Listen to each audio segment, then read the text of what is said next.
एक अंक के प्रश्न 12th केमिस्ट्री पूरे अध्यायों से हैं और इसमें सही विकल्प, खाली स्थान, सत्य सत्य, एक वाक्य में उत्तर, सही जोड़ी, ये सारे तरह के प्रश्न हैं।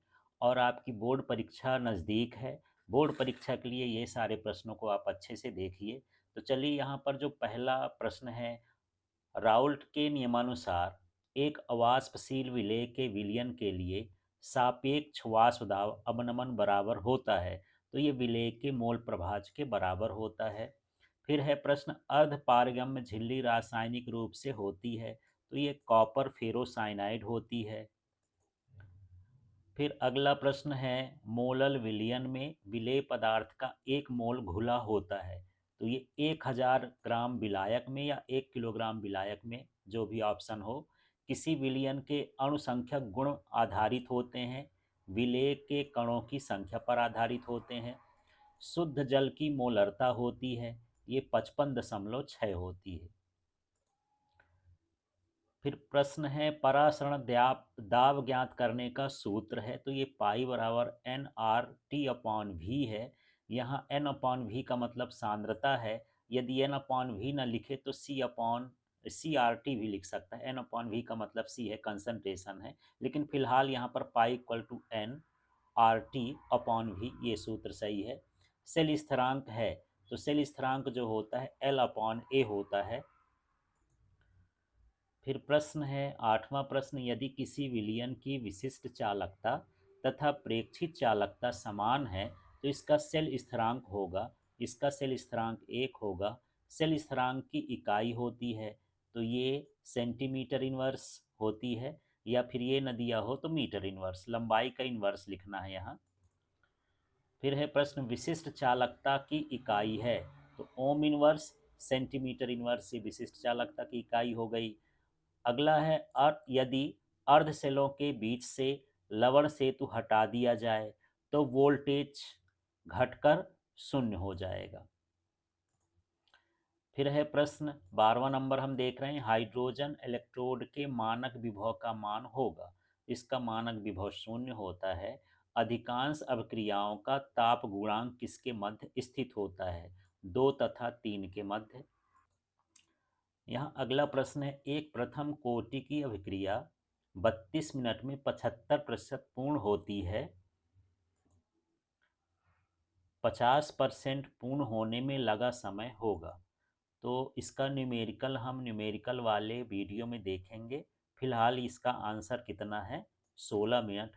वैसे आप समझ सकते हैं कि इसको हम अर्धायु काल में बांटेंगे, तो जो इसका समय होता है लगभग आधा होता है। 75% का मतलब होता है जो भी समय दिया हो उसके आधे समय में ये पूरा हो जाएगा।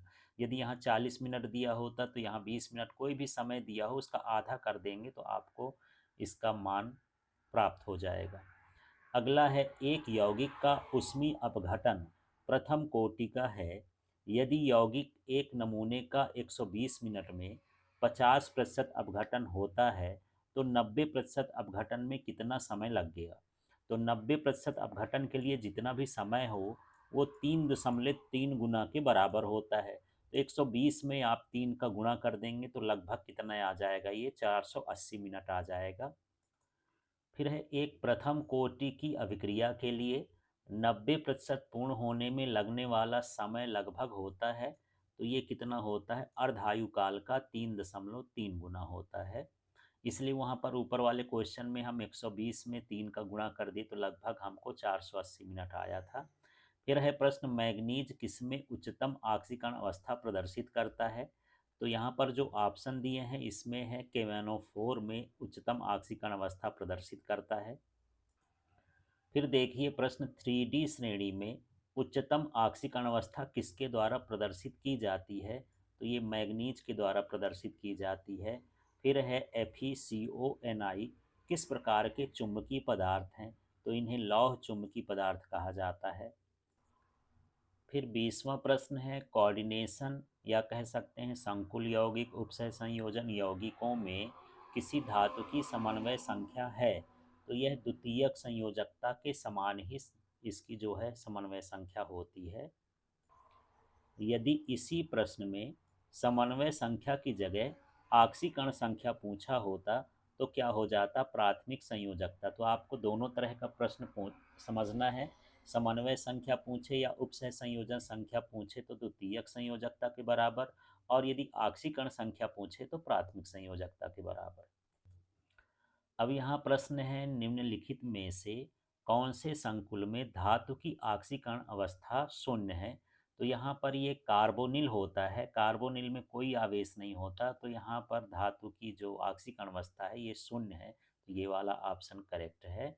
फिर है ये FeCO6 संकुल में Fe की ऑक्सीकरण अवस्था होगी, तो फिर से ये कार्बोनिल समूह जुड़ा है, इसमें कोई आवेश नहीं होता, इसलिए यहाँ पर इसकी ऑक्सीकरण अवस्था आयरन की शून्य होगी। अब यहाँ अगला प्रश्न है, निम्न यौगिक रजत चूर्ण के साथ गर्म करने पर एसिटिलीन देता है। तो यहाँ पर ये आयोडोफॉर्म देता है। फिर इसके बाद C2H5OH को आयोडीन और क्षार के साथ गर्म करने पर बनता है। तो आयोडीन के साथ जब गर्म करते हैं एथिल एल्कोहल को तो आयोडोफॉर्म बनता है। रेसिंग विधि निम्न में से किसके निर्माण में प्रयुक्त होती है। यह क्लोरोबेंजीन बनाने की औद्योगिक विधि होती है, तो यहाँ पर सही ऑप्शन क्या है, क्लोरोबेंजीन। फिर है प्रश्न, फिनॉल से सैल्सियल्डिहाइड बनाने के लिए अभिक्रिया है, तो ये अभिक्रिया क्या कहलाती है, रीमर टीमैन अभिक्रिया। 27वां प्रश्न देख लेते हैं, ल्यूकोस अभिकर्मक द्वारा किसका परीक्षण किया जाता है। तो एल्कोहल का परीक्षण किया जाता है। फिर प्रश्न है, एल्कोहल जल में विलेय होते हैं, इसका प्रमुख कारण है हाइड्रोजन बंध, ये जल के साथ हाइड्रोजन बंध बनाते हैं। फिर है, निम्नलिखित में से कौन सा एल्डिहाइड सांद्र क्षार विलयन के साथ कैनिजारो अभिक्रिया देता है। तो ये बेंजल्डिहाइड देता है। अब यहाँ प्रश्न है, अम्ल की प्रबलता का सही क्रम क्या है। इसमें देख लेना है, पहले जो है क्लोरोएस्टिक अम्ल होता है वो ज़्यादा अम्लीय होता है, जिसमें क्लोरीन की मात्रा ज़्यादा होगी। तो यहाँ पर देखेंगे ये Cl2 है, ये क्लोरोएस्टिक अम्ल है, इसमें क्लोरीन के 2 अणु हैं, ये ज़्यादा अम्लीय होगा। फिर इसमें एक अणु है तो उससे थोड़ा कम अम्लीय होगा, और इसमें एक भी नहीं है तो और कम अम्लीय होगा। तो अम्लीयता जो होती है क्लोरोएस्टिक अम्ल की ज़्यादा होती है, जितने क्लोरीन उसमें ज़्यादा रहेंगे वो ज़्यादा अम्लीय होगा। तो यहाँ पर बी वाला ऑप्शन सही है। एनिलीन को नाइट्रस अम्ल, ये NaNO2 प्लस HCl को नाइट्रस अम्ल बोलते हैं, में अभिकृत करने पर क्या बनता है। तो यहाँ पर ये डाई एजोनियम लवण बनता है, C6H5N2Cl। फिर प्रश्न है, बेंजीन डाई एजोनियम क्लोराइड के जल अपघटन से प्राप्त होता है। तो हम जब बेंजीन डाई एजोनियम क्लोराइड का जल अपघटन करते हैं तो यहाँ पर फिनॉल बनता है। फिर कौन सा प्रोटीन रक्त प्रवाह द्वारा O2 का अभिगमन करता है या संवहन करता है ऑक्सीजन का। तो ये होता है हीमोग्लोबिन। फिर है, मानव शरीर में कार्बोहाइड्रेट का संचयन होता है, ये ग्लाइकोजन के रूप में होता है। फिर अगला प्रश्न है, विटामिन B12 में धातु होता है। तो विटामिन B12 में कोबाल्ट धातु पाई जाती है, तो CO सही है। फिर यहाँ पर दुर्बलतम क्षारक है, तो इसमें से जितने भी हैं मेथिलेमीन, डाईमेथिलेमीन, ट्राईमेथिलेमीन, यहाँ पर अमोनिया जो है सबसे दुर्बल क्षारक है। यदि इसी में प्रबलतम क्षारक पूछा होता तो फिर ये ट्राईमेथिल एमीन हो जाता। फिर क्वेश्चन है, उत्तकों का निर्माण किसके द्वारा किया जाता है। तो उत्तकों का जो निर्माण है इनमें से प्रोटीन के द्वारा होता है। फिर यहाँ पर पौधों की कोशिकाओं का महत्वपूर्ण कार्बोहाइड्रेट है, तो ये सेलुलोज है जो उनकी कोशिका भित्ति में पाया जाता है। फिर यह हीमोग्लोबिन है, तो हीमोग्लोबिन एक ग्लोबुलर प्रोटीन है। फिर है, शरीर के लिए ऊर्जा का मुख्य स्रोत है, ये होता है कार्बोहाइड्रेट। अब अगले प्रश्न को समझते हैं, रिक्त स्थानों की पूर्ति कीजिए। और इन प्रश्नों को ये भी समझना है कि जो रिक्त स्थान वाला है वो विकल्प में, सत्य सत्य में, जोड़ी में या किसी रूप में भी पूछ सकता है। तो इस तरह से आपको पढ़ना है कि ये किसी रूप में पूछे आपसे बन जाए। जैसे मोललता की परिभाषा भी पूछे तो यहाँ से मोललता की परिभाषा भी आप बना सकते हैं। तो देखिए यहाँ पर पहला प्रश्न है, 1000 ग्राम विलायक में विलेय के मोलों की संख्या खाली स्थान कहलाती है। तो यहाँ पर ये है मोललता। फिर है, अर्ध पारगम्य झिल्ली से केवल खाली स्थान के अणु पार हो सकते हैं, तो विलायक के अणु पार हो सकते हैं। जल की मोललता खाली स्थान होती है, ये 55.6 एम होती है। एम नहीं भी लिखेंगे, ये मोललता के लिए लिखा जाता है, तब भी ठीक है। फिर अगला है वाष्प दाब में आपेक्षिक अवनमन का व्यंजक या सूत्र लिखना है। तो यहाँ पर ये पी नॉट ए नीचे लिखना minus P A upon P not a, इस तरह से ये व्यंजक है। ज़्यादा हो तो इसके आगे जो है एक्स बी भी लिख सकते हैं, ये मोल प्रभाज के बराबर होता है, पर इतना पर्याप्त है। इसके बाद यहाँ पर तनुता बढ़ाने पर विलयन की विशिष्ट चालकता का मान खाली स्थान हो जाता है, तो ये कम होता है। प्रतिरोधकता की इकाई खाली स्थान होती है, ये ओम सेंटीमीटर होती है। और यदि इसमें प्रतिरोधकता के स्थान पर चालकता पूछ देता तो इसमें हम इन्वर्स लगा देते, ओम इन्वर्स 1 और सेंटीमीटर इन्वर्स ये इस तरह से लगा देते, तो चालकता की हो जाता मात्रक, क्योंकि चालकता प्रतिरोधकता का उल्टा होता है। इसके बाद है किसी चालक के 1 घन सेंटीमीटर की चालकता खाली स्थान कहलाती है, तो इसको हम विशिष्ट चालकता कहते हैं। फिर प्रश्न है, 1 फैराडे विद्युत का मान होता है, तो 96,500 कूलाम होता है। मानक हाइड्रोजन इलेक्ट्रोड का विभव माना गया है, तो ये 0 वोल्ट माना गया है। किसी अभिक्रिया की दर अभिकारक स्पीसीज के सांद्रण पर निर्भर नहीं है, तो उस अभिक्रिया की कोटि 0 होगी। तीव्र अभिक्रियाएं 10⁻⁻9 सेकेंड से भी कम समय में हो जाती हैं, तो यहाँ 10⁻⁻9 सेकेंड में भरना है। फिर यहाँ है किसी अभिक्रिया की क्रियाविधि में मंद गति से चलने वाला पद खाली स्थान कहलाता है, तो उसको हम बोलते हैं दर निर्धारक पद। फिर अभिकारकों की निम्नतम तथा उच्चतम ऊर्जा अवस्था का अंतर खाली स्थान कहलाता है, तो इसको कहा जाता है सक्रियण ऊर्जा। अभिक्रिया में भाग लेने वाले कुल अणुओं की संख्या खाली स्थान कहलाती है, इसको कहा जाता है आणविकता। फिर है अभिक्रिया की कोटि से खाली स्थान से अभिक्रिया की क्रियाविधि के संबंध में जानकारी मिलती है, तो इसमें भरा जाएगा अभिक्रिया की कोटि। फिर यहाँ प्रश्न है, ताप बढ़ाने पर विद्युत अपघट्य की चालकता खाली स्थान हो जाती है, तो ये बढ़ती है। तनुता बढ़ाने पर विलयन की विशिष्ट चालकता का मान खाली स्थान होता है, कम हो जाता है। प्रतिरोधकता की इकाई खाली स्थान होती है, ओम सेंटीमीटर, ये क्वेश्चन रिपीट हो गए हैं। किसी चालक के 1 घन सेंटीमीटर की चालकता क्या कहलाती है, ये विशिष्ट चालकता कहलाती है। फिर यहाँ पर एफ ब्लॉक तत्व।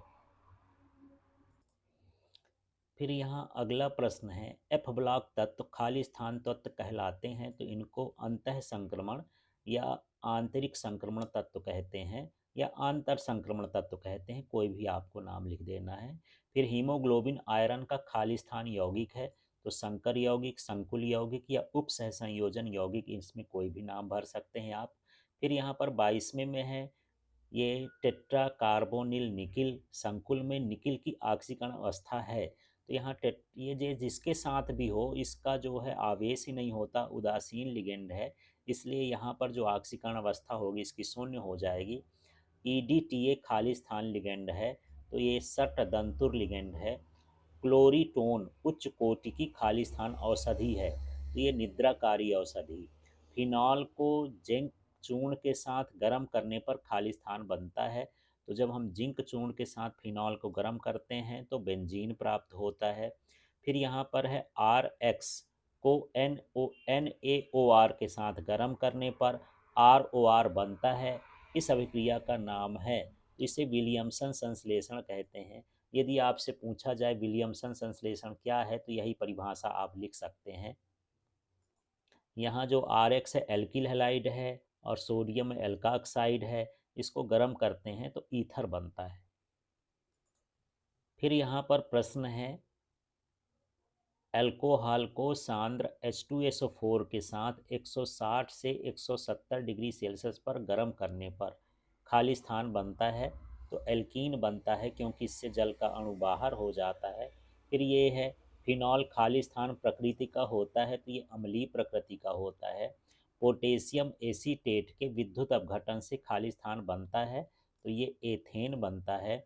एल्डिहाइड फेहलिंग विलियन के साथ खाली स्थान अवक्षेप देता है, तो लाल अवक्षेप देता है। अम्ल क्लोराइड का पैलेडियम बेरियम सल्फेट द्वारा अपचयन करने पर खाली स्थान यौगिक बनता है, तो ये एल्डिहाइड बनता है। फिर है प्रश्न, कैल्शियम एसीटेट के शुष्क आसवन से खाली स्थान बनता है, तो ये एसीटोन बनता है। फिर एरोमेटिक अमीन जल में खाली स्थान होते हैं, तो जल में ये अविलेय होते हैं। सभी एलिफैटिक अमीन अमोनिया से अधिक क्षारी होते हैं, अमोनिया कम क्षारी होता है। फिर उससे अधिक जो है प्राथमिक अमीन, उससे अधिक द्वितीयक अमीन, और सबसे अधिक क्षारी जो होते हैं वो तृतीयक अमीन होते हैं। ग्लूकोज के ऑक्सीकरण में एटीपी के खाली स्थान अणु उत्पन्न होते हैं, तो ये 38 अणु उत्पन्न होते हैं। अब यहाँ पर कुछ अलग तरह के प्रश्न उनको देख लेते हैं। एक आदर्श विलयन वह है जो सभी परिस्थितियों में खाली स्थान का पालन करता है, तो ये राउल्ट के नियम का पालन करता है। विलयन जिनके परासरण दाब समान होते हैं खाली स्थान विलयन कहलाते हैं, उनको समपरासरी विलयन कहते हैं। अणुसंख्यक गुणधर्म विलयन के निश्चित आयतन में खाली स्थान के कणों की संख्या पर निर्भर करते हैं, ये विलेय के कणों की संख्या पर निर्भर करते हैं। अर्धपारगम्य झिल्ली से केवल खाली स्थान के अणु पार हो सकते हैं, विलायक के अणु पार हो सकते हैं। विलयन का प्रतिरोध ताप बढ़ाने पर घटता है। फिर इसके बाद प्रथम कोटि अभिक्रिया के लिए वेग स्थिरांक की इकाई प्रति सेकेंड या सेकेंड इनवर्स होती है। प्रकाश संश्लेषण खाली स्थान अभिक्रिया है, एक शून्य कोटि की अभिक्रिया है क्योंकि ये सांद्रण पर नहीं निर्भर करती अभिकारकों के। फिर प्रश्न है, वह समय जिसमें अभिकारक की सांद्रता उसकी प्रारंभिक सांद्रता की आधी रह जाती है, इसे क्या कहा जाता है? अर्ध आयु काल कहा जाता है। अब यहाँ अर्ध आयु काल की परिभाषा पूछे तो इसी तरह से आप लिख सकते हैं। फिर दर समीकरण में अभिकारकों के सांद्रता पदों के घातांकों का योग खाली स्थान होता है, तो ये अभिक्रिया की कोटि कहलाती है। फिर अभिक्रिया में भाग लेने वाले कुल अणुओं की संख्या खाली स्थान कहलाती है, तो इसको आणविकता कहते हैं। अधिकांश संक्रमण तत्व खाली स्थान चुंबकीय गुण प्रदर्शित करते हैं, तो ये अनचुंबकीय गुण प्रदर्शित करते हैं। परमाणु क्रमांक में वृद्धि पर लेंथोनाइडों की त्रिज्या का आकार क्रमशः कम होता है। फिर है अंतः संक्रमण तत्वों का सामान्य इलेक्ट्रॉनिक विन्यास, तो ये n-2 f 1 से 14, n-1 d, ये 0 से 1 भी होता है, 0 से 2 भी हो सकता है, जो भी आप लिखना चाहें लिख सकते हैं, पर 0 से 1 है। और यहाँ पर ये NH2, इस तरह से इसका इलेक्ट्रॉनिक विन्यास है। फिर है इलेक्ट्रॉन युग्मदाता खाली स्थान कहलाता है, तो जो जोड़ों में इलेक्ट्रॉन देता है उसे लिगेंड कहते हैं। लिगेंड तथा धातु आयन के मध्य खाली स्थान बंध बनता है, उपसहसंयोजी बंध बनता है। प्रस्फुटन रोधी कार्बधातुक यौगिक है, ये टेट्रा एथिलीन लेड है। फिर है सेंड मेयर अभिक्रिया का उत्पाद खाली स्थान है, ये क्लोरोबेंजीन बनता है सेंड मेयर से। क्लोरोफॉर्म को खुला छोड़ने पर बनने वाला हानिकारक पदार्थ का सूत्र है, ये COCl2, इसको फॉस्जीन गैस भी कहते हैं। एल्किल हैलाइड का सामान्य सूत्र है, तो ये RX होता है। द्वितीयक एल्कोहल के ऑक्सीकरण करने पर खाली स्थान बनता है, तो इससे कीटोन बनता है। एल्डिहाइड एवं कीटोन में खाली स्थान समूह होता है, तो जो CO समूह होता है उसको कार्बोनिल समूह कहते हैं। फिर प्रश्न है, वे एल्डिहाइड एवं कीटोन एल्डोल संघनन देते हैं जिनमें खाली स्थान उपस्थित होता है, अल्फा हाइड्रोजन उपस्थित होता है। एमीन की क्षारकीय प्रकृति नाइट्रोजन परमाणु पर उपस्थित खाली स्थान के कारण होती है, एकाकी इलेक्ट्रॉन युग्म की उपस्थिति के कारण होती है। अब यहाँ पर अगले पैटर्न में चलते हैं, तो यहाँ सही जोड़ी वाले प्रश्नों को देखते हैं। दोनों अर्धसेलों की विद्युत उदासीनता बनी रहती है, तो यहाँ पर कौन बनाता है? ये लवण सेतु, तो ये वाला ऑप्शन सही है। फिर देखिए दूसरा क्या है, जिस इलेक्ट्रोड की इलेक्ट्रॉन त्यागने की प्रवृत्ति H2 से कम है उस अर्धसेल को हम क्या बोलते हैं? धनात्मक इलेक्ट्रोड बोलते हैं। फिर सेल Zn, अर्ध सेल Zn2+, और फिर ये डबल है Cu2+, और ये Cu में Zn इलेक्ट्रोड होता है। तो जो जिंक इलेक्ट्रोड होता है वो कैसा होता है? ऋणात्मक होता है।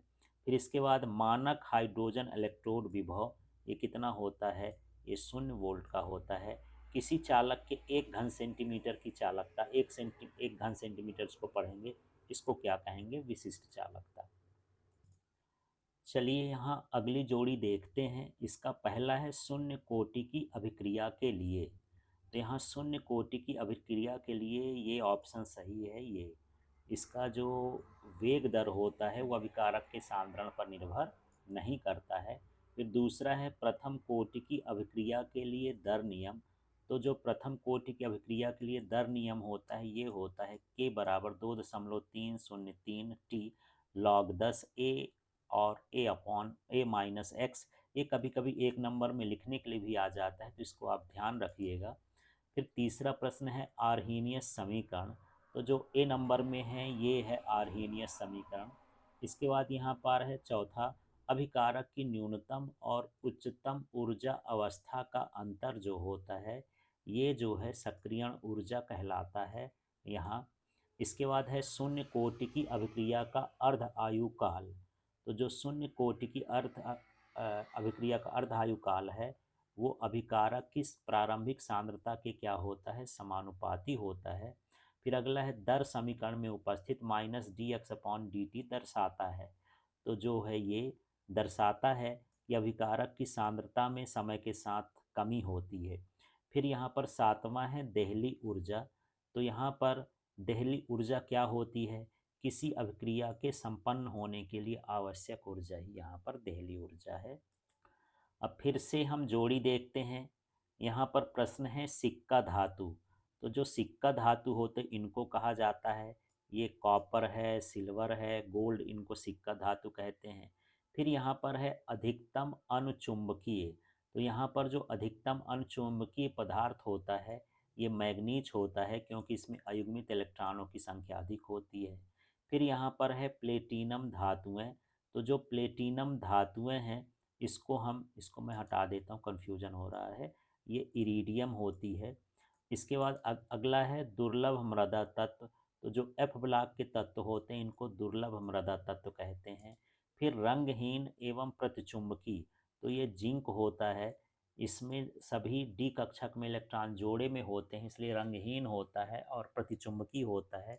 फिर है तेलों के हाइड्रोजनीकरण में प्रयुक्त किए जाने वाली धातु। तो ये निकिल का इस्तेमाल करते हैं। फिर सभी रेडियोधर्मी हैं। तो जितने भी एक्टिनाइड वाले तत्व हैं वो सभी रेडियोधर्मी होते हैं। अब यहाँ फिर से अगली जोड़ी है, तो चलिए देखते हैं। यहाँ द्विदंतुर लिगेंड का उदाहरण है। तो इसमें से देख लेते हैं, ये ऑक्सीलेटो जो होता है ये द्विदंतुर लिगेंड का उदाहरण है। इसके बाद फिर है इसमें उदासीन लिगेंड। तो ये जो कार्बोनिल होता है CO, ये कैसा होता है, उदासीन लिगेंड होता है। फिर है CONH3 4Cl2Cl में CO की उप सहसंयोजन संख्या है। तो यहाँ पर ये 4 और 2 लिगेंड जुड़े हैं, कुल मिला के 6 लिगेंड जुड़े हैं। तो यहाँ पर जो उप संयोजन संख्या हो जाएगी इसकी कितनी हो जाएगी, 6। फिर यहाँ पर चौथा है उभयदंती लिगेंड। तो उभयदंती लिगेंड ये होते हैं जिसमें दोनों परमाणु इलेक्ट्रॉन दान कर सकते हैं। तो ये NO2 और HCN है। इसके बाद है यहाँ पर CONH3 5Cl में प्राथमिक और द्वितीयक संयोजकता। तो यहाँ पर जो द्वितीयक संयोजकता होती है लिगेंडों की कहलाती है, तो द्वितीयक संयोजकता 6 कहला गई। अब इसमें 2 क्लोरीन जुड़े हैं तो 2 माइनस चाहिए, इसका मतलब ये है 2 और 6। इसके बाद यहाँ पर देखिए CONH3 6Cl3 में प्राथमिक और द्वितीयक संयोजकता। तो इसमें लिगेंडों की संख्या तो 6 है और जो इसमें क्लोरीन है 1 माइनस होता है, 3 है तो 3 माइनस हो जाएंगे। मतलब यहाँ पर जो ऑक्सीकरण संख्या होगी वो प्राथमिक संयोजकता तो 3 और 6 इस तरह से है। फिर एल्किल मैग्नीशियम हैलाइड। तो ये एल्किल मैग्नीशियम हैलाइड एक तरह का कार्ब धात्विक यौगिक है। फिर है डाइक्लोरो ट्राई एमीन प्लेटिनम। तो यहाँ पर देख लेते हैं ये क्या है। तो ये 2 तरह की समवैता दर्शाता है, सिस और ट्रांस। इसके बाद है हमारे पास 9वां EDTA। तो ये जो है एक तरह का बहुदंतुर लिगेंड होता है। चलिए अगली जोड़ी देखते हैं, ये है क्लोरोपिक्रिन। तो जो क्लोरोपिक्रिन है ये युद्ध में विषैली गैस के रूप में प्रयोग किया जाता है। फिर यहाँ पर हेक्साक्लोरो साइक्लोहेक्सीन। तो इसको हम गैमेक्सीन बोलते हैं, जिसको BSC बोलते हैं, बेंजीन हेक्साक्लोराइड, यही है। इसके बाद डाइक्लोरो डाइफ्लोरो मीथेन होता है। तो ये फ्रियॉन कहलाता है। इसके बाद यहाँ पर है क्लोरीटोन। तो जो क्लोरीटोन होती है वो एक निद्राकारी औषधि होती है। इसके बाद यहाँ पर है ये कार्बोनिल क्लोराइड। तो ये फॉस्जीन गैस का रासायनिक नाम होता है। फिर यहाँ पर है वेस्ट्रॉन। तो ये वेस्ट्रॉन जो होता है एक तरह का विलायक होता है। फिर यहाँ पर है ट्राईक्लोरोमेथेन। तो ये क्या होता है, पायरीन होता है। फिर यहाँ प्रश्न है टॉलिन अभिकर्मक। तो ये जो अमोनिया में सिल्वर नाइट्रेट होता है इसको टॉलिन अभिकर्मक कहते हैं। फिर यहाँ ZnHgHCl। तो ये क्या होता है, तो ये क्लीमेंसन अपचायक या अभिकर्मक होता है। फिर यहाँ पर है फार्मेलिन। तो जो फार्मेलिन का उपयोग किया जाता है वो मृत जीवों के परिरक्षण में किया जाता है। फिर है यहाँ पर क्लोरीटोन। तो ये हिप्नोटिक औषधि है, निद्राकारी औषधि है। इसके बाद है एल्डेनोन। तो जो एल्डेनोन का संबंध है वो किससे है, कीटोन से है। अब यहाँ भी अगली जोड़ी देख लेते हैं। तो यहाँ पर रतौंधी जो होता है वो विटामिन ए से संबंध रखता है, इसकी कमी से होता है। फिर दूसरा देखते हैं सूखा रोग है। तो ये विटामिन डी के कमी से होता है। इसके बाद यहाँ पर हम बात करते हैं बंधता रोग। तो ये जो बंधता रोग है वो विटामिन ई की कमी से होता है। फिर यहाँ पर है चौथा नंबर बेरी बेरी। तो जो बेरी बेरी रोग है वो विटामिन बी 1 की कमी से होता है। फिर ये पांचवा है अरक्तता। तो जो अरक्तता है या एनीमिया वो विटामिन बी 12 की कमी से होता है। फिर छठवां है बालों का झड़ना। तो ये बायोटीन की कमी से होता है। फिर यहाँ पर है दूध। तो दूध में लैक्टोज शर्करा पाई जाती है। फिर यहाँ पर आठवां है विषम पॉलीसेकेराइड। तो ये क्या होता है, ग्लाइकोजन होता है। फिर चलिए यहाँ पर हम अगला देखते हैं गैस का द्रव में विलयन। तो यहाँ पर गैस का द्रव में विलयन जो होता है वो क्या होता है, सोडा वाटर होता है जिसमें कार्बन डाइऑक्साइड घुली होती है। यहाँ उत्तर लिखा हुआ, यहाँ से मिला सकते हैं। फिर ठोस का गैस में विलयन। तो जो धुआं होता है उसमें ठोस के कण मिले होते हैं गैस के साथ। इसके बाद यहाँ पर है अणु संख्या गुणधर्म। तो ये विलेय के कणों की संख्या पर निर्भर करते हैं। इसके बाद है राउल्ट नियम का पालन। तो ये आदर्श विलयन करते हैं। फिर अधिक मात्रा में विलेय की मात्रा। तो यहाँ पर कौन सा विलयन बनता है, सांद्र विलयन बनता है। इस तरह से इसकी जोड़ी मिलाना है। फिर यहाँ है दुर्बल विद्युत अपघट्ट। तो ये होता है अमोनियम हाइड्रोक्साइड NH4OH। फिर है प्रबल विद्युत अपघट्ट। तो जो प्रबल विद्युत अपघट्ट है यहाँ पर HCl है, हाइड्रोक्लोरिक अम्ल। फिर यहाँ पर है संक्षारण। तो जो संक्षारण है जंग लगना है एक तरह का। फिर यहाँ पर धात्विक चालक। तो जो धात्विक चालक है वो क्या है, एल्युमिनियम। फिर यहाँ पर मानक हाइड्रोजन इलेक्ट्रोड। तो इसका मान कितना होता है, 0 वोल्ट। फिर यहाँ पर देखते हैं शून्य कोटि की अभिक्रिया। तो जो शून्य कोटि की अभिक्रिया होती है वो सांद्रण पर निर्भर करती है। तो यहाँ सांद्रण सहित ये हो जाएगा mole inverse, litre inverse, second inverse. इसके बाद दूसरा है प्रथम कोटि की अभिक्रिया। तो ये जो प्रथम कोटि की अभिक्रिया है सांद्रण पर निर्भर नहीं करती, सिर्फ क्या हो जाएगा इसका सेकेंड इनवर्स। फिर यहाँ पर तीसरा हम बात करते हैं द्वितीय कोटि की अभिक्रिया। ये दो अणुओं के सांद्रण पर निर्भर करती है। तो यहाँ पर ये हो जाएगा इसका, ये ये ये है, सॉरी, ये मोल इनवर्स, लीटर इनवर्स और सेकेंड इनवर्स। फिर यहाँ पर तृतीय कोटि की जो अभिक्रिया है ये हो जाएगी मोल पावर -2, यहाँ पर लीटर और प्रति सेकेंड इनवर्स। इस तरह से यहाँ पर मिलाना है। अगली जोड़ी को देखते हैं। तो यहाँ पर जो EDTA है ये एक तरह का बहुदंतुर लिगेंड है। फिर दूसरा आया क्लोरोफिल। तो क्लोरोफिल ये मैग्नीशियम का रिलेशन इसके साथ, मैग्नीशियम तत्व रहता है इसमें। फिर तीसरा है नाइट्राइटो। तो जो नाइट्राइटो होता है वो एक तरह का ऋणात्मक लिगेंड है, ये इसमें ऋणावेश मौजूद रहता है। फिर ये डायफेनिल फॉस्फीन। तो ये जो है एक तरह का उदासीन लिगेंड है। और यहाँ पर जो एक्वा है, ये एक्वा को हम क्या बोल सकते हैं, एक दंतुर लिगेंड। फिर देखिए यहाँ पर अगली जोड़ी को देख लेते हैं, SN1 अभिक्रिया। तो ये किसके लिए होता है? मुक्त मूलक है ये। फिर इसके बाद SN2 अभिक्रिया, इसमें माध्यमिक उत्पाद बनता है। फिर यहाँ पर है क्लोरोपिक्रिन, तो ये युद्ध गैस है। फिर यहाँ है क्लोरीटोन, तो ये निद्राकारी औषधि है। फिर कार्बोनिल क्लोराइड, तो यहाँ पर जो कार्बोनिल क्लोराइड होता है ये फॉस्जीन गैस होती है ये। फिर यहाँ प्रश्न है नाइट्रोबेंजीन, तो इसको हम मीरबेन का तेल कहते हैं, तो इससे मिलाएंगे। इसके बाद है मस्टर्ड तेल अभिक्रिया, तो ये एल्किल आइसोथायोसाइनाइट बनाता है। इसके बाद फिर ये कार्बिल अमीन अभिक्रिया, तो ये आइसोसाइनाइड के लिए होती है। फिर यहाँ पर सेंडमेयर अभिक्रिया, तो ये किसके लिए है? ब्रोमोबेंजीन के लिए। फिर अगला है हीमोग्लोबिन, तो हीमोग्लोबिन जो होता है वो एक तरह का क्या है? प्रोटीन है। फिर ये लैक्टोस है, तो ये दूध में शर्करा पाई जाती है। फिर यहाँ पर वैलीन है, तो ये वैलीन जो होता है ये एक तरह का अमीनो अम्ल है।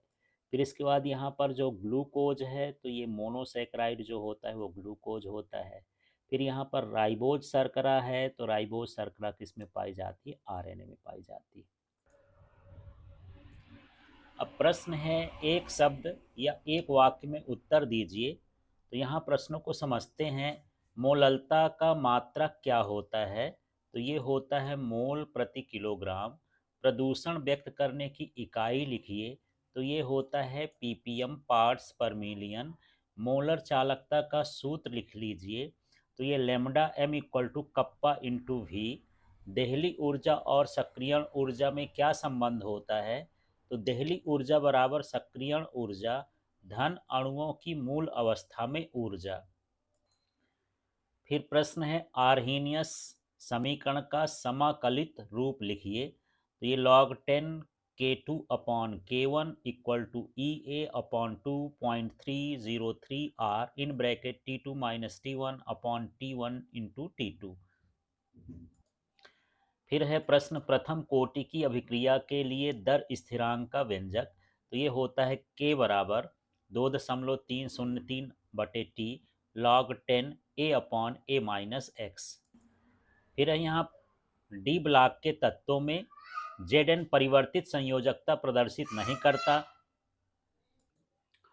तो इसका कारण है कि जो जिंक होता है उसमें पूर्ण पूरित डी कक्षक होते हैं, अर्थात डी कक्षक पूर्णतः भरे होते हैं। फिर आठवां क्वेश्चन देख लेते हैं, CrH2O5 HCN2 प्लस और CrH2O5 NCS2 प्लस में कौन सी समवयता है? तो यहाँ पर देखिए जो केंद्रीय धातु है अभी सल्फर से जुड़ी है, और इसमें केंद्रीय धातु किससे जुड़ गई? नाइट्रोजन से जुड़ गई, तो इसमें बंधन समवयता कहलाती है। जब लिगेंड भिन्न भिन्न तत्वों के साथ अलग अलग जुड़ जाता है केंद्रीय धातु से, तो बंधन अलग हो जाता है, तो इसको बंध समवयता कहते हैं। फिर प्रश्न है, एल्किल हैलाइड के सोडियम धातु के साथ गर्म करने पर बनता है, तो ये एल्केन बनता है एल्किल हैलाइड को यदि हम गर्म करेंगे सोडियम धातु के साथ तो। फिर है बेंजीन डाइएजोनियम लवण को क्यूप्रस हैलाइड और उसके संगत अम्ल के साथ गर्म करने पर हेलोएरिन बनता है। इस अभिक्रिया का नाम क्या है? तो ये बेंजीन डाइएजोनियम लवण के साथ जब हम क्यूप्रस हैलाइड में ये गर्म करते हैं संगत अम्ल के साथ, तो हेलोएरिन जो बनता है तो किससे बनता है? सैंडमेयर अभिक्रिया द्वारा बनता है। फिर है प्रश्न, प्राथमिक अल्कोहल का नाम बताइए जो आयोडोफॉर्म परीक्षण देता है, तो ये है एथेनॉल। फिर है सोडियम पोटेशियम टार्टरेट से संकुलित क्षारीय कॉपर सल्फेट का विलयन कहलाता है, तो ये फेहलिंग विलयन है। फार्मिक अम्ल के निर्जलीकरण से कौन सी गैस प्राप्त होती है? तो फार्मिक अम्ल के निर्जलीकरण से कार्बन मोनोऑक्साइड गैस प्राप्त होती है। फिर प्रश्न है, हवा में खुला छोड़ने पर एनिलीन काला भूरा पड़ जाता है। एनिलीन वायु द्वारा क्या हो जाता है? ऑक्सीकृत हो जाता है। फिर अमीनो अम्लों को आपस में कौन सा बंध जोड़ता है? तो ये पेप्टाइड बंध जोड़ता है। मनुष्य के शरीर द्वारा कितने अमीनो अम्ल संश्लेषित होते हैं? तो 10 होते हैं। आरएनए अणु में थाइमिन के स्थान पर कौन सा पिरिमिडीन होता है? तो ये यूरेसिल पिरामिडीन होता है। फिर है प्रश्न, पॉलीसैकेराइडों में मोनोसैकेराइडों की इकाइयाँ आपस में एक दूसरे से किस बंध द्वारा जुड़ी होती हैं? तो ग्लाइकोसाइडिक बंध द्वारा जुड़ी होती हैं। रक्त का थक्का बनने में सहायक प्रोटीन क्या कहलाता है? तो उसको हम फाइब्रिनोजन बोलते हैं। कार्बोक्सिलिक अम्ल चक्रीय द्विलक के रूप में क्यों होते हैं? क्योंकि वो अंतरा आणिक हाइड्रोजन बंध बना लेते हैं, अपने अणुओं के ही बीच ही हाइड्रोजन बंध बना लेते हैं। तो इसे हम क्या बोलते हैं? अंतर आणविक हाइड्रोजन बंध। फिर प्रश्न है, खून का थक्का न जमने के लिए उत्तरदायी है? तो ये विटामिन के है। फाइलोक्यूनॉन भी इसको बोलते हैं, रासायनिक नाम है इसका। द्वितीयक एमीन की पहचान की जा सकती है? तो ये लीवर मान परीक्षण से की जा सकती है। फिर है गुण जो विलेय के कणों की संख्या पर निर्भर करते हैं, उन्हें क्या कहते हैं? अणुसंख्या गुणधर्म कहते हैं। फिर है प्रश्न, विलयन के किसी घटक के मोलों की संख्या तथा विलयन के सभी घटकों के कुल मोलों की संख्या का अनुपात क्या कहलाता है? तो उसे मोल प्रभाज कहते हैं। ये मोल प्रभाज की परिभाषा भी है। इसके बाद यहाँ पर विलयन जो बिना संघटन बदले एक ही ताप पर आश्रित होता है, तो उसको बोलते हैं स्थिर क्वाथी मिश्रण। वैद्युत अपघटनी क्रिया जिन नियमों का पालन करती है, वो नियम कहलाते हैं। तो फैराडे के विद्युत अपघटन के नियम कहलाते हैं। इसके आगे और भी लिख सकते हैं, फैराडे के विद्युत अपघटन के नियम। फिर है ये नियम जिसके द्वारा अल्प विलेय लवण की विलेयता ज्ञात की जाती है, तो कुलरास के नियम से ज्ञात की जाती है।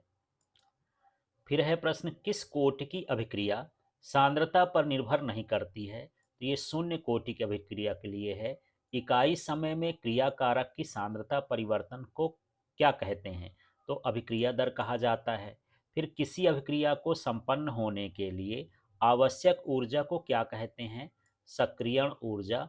प्रथम कोटि की अभिक्रिया के लिए अर्ध आयुकाल का सूत्र लिखना है, तो ये होता है टी हाफ बराबर 0.693 अपॉन के। दर निर्धारक पद में भाग लेने वाले अणुओं की संख्या क्या कहलाती है? उसे अणुसंख्यता या आणविकता कहते हैं।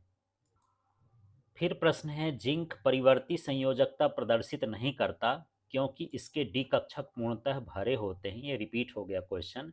केंद्रीय धातु आयन से जुड़े एक दंती लिगेंड की संख्या कहलाती है, तो यह उपसहसंयोजी संख्या कहलाती है।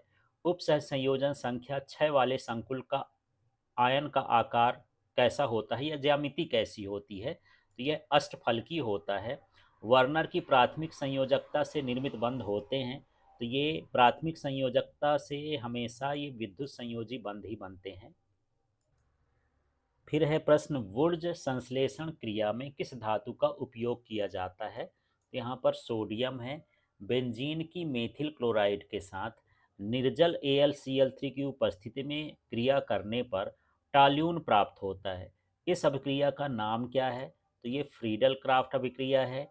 एल्किल हैलाइड ध्रुवीय प्रकृति का होता है, फिर भी जल में अविलेय होता है क्योंकि ये जल के साथ हाइड्रोजन बंध नहीं बना पाता है। एल्कोहल तथा फिनाल में कार्बन के संकरण की अवस्था लिखना है, तो एल्कोहल में कार्बन sp3 संकरित होता है, जबकि फिनॉल में कार्बन sp2 संकरित होता है।